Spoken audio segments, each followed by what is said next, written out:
Kasiyahan ninyong dalawa, parang walang ibang nilalang. Kayo lang ang nakakadama ng pag-ibig. Hawak-hawak niya palagi ang kamay mo. Yan ang di ko nagawa nung tayo. Kaya alam kong huli na. Wala na akong maaninag sa iyong mata na may tayong dalawa. Walang ngunit ang mahalika ay naging masaya.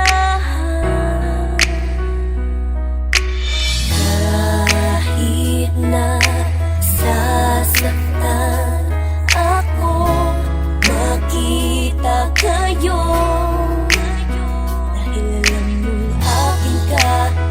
Kanya, ngunit huli na para magsisi. Di na kita mababawi pa sa kanya.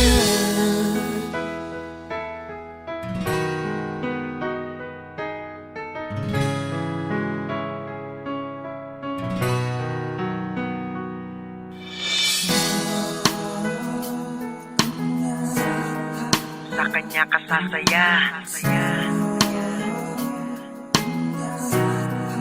sa kanya ka liligaya,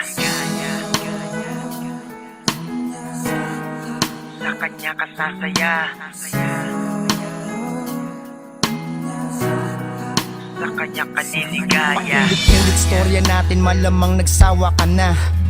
Kasalanan ko at ang tangi kong magagawa ay palayain ka nang walang sumbat. Napunukan at mga pagkukulang ko yung ugat.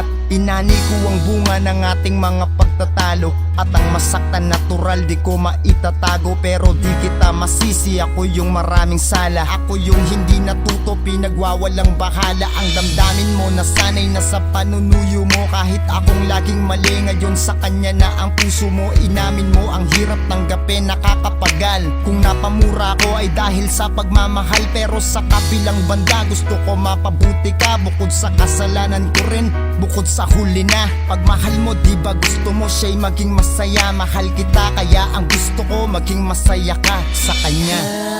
Kahit na sasaktan ako, makita kayo.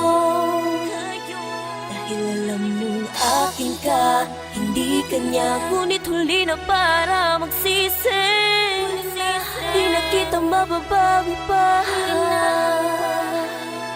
sa kanya. Unawa mo ay naabuso ko, sobra na ako para ipilit pa ang relasyong di nababago. Ang andar hindi balanse. Oo may pag-ibig pero ramdam ko di na kaya't yokong maging makitid. Alam kong mamahalin kanya higit pa ng sa atin. Sana'y mahanap mo sa kanya yung nawala sa atin. Wala nang dahilan para pigilan pa kita. Nakahanda na ako, batid ko maraming mag-iiba. Naging bahagi ka ng buhay ko at naging buhay ko, pero tuloy ang buhay para sa akin at patunay to. Huwag mong pansinin yung luha ko, wala yan. Alam niya bang kasama kita, text mo siya o tawagan, pakisabing alagaan kanya. Ingatan kanya sa bawat sandali at salamat pala sa pagmamahal mo nung tayo. Patandaan mo na mahal kita, kaya ang gusto ko maging masaya ka sa kanya.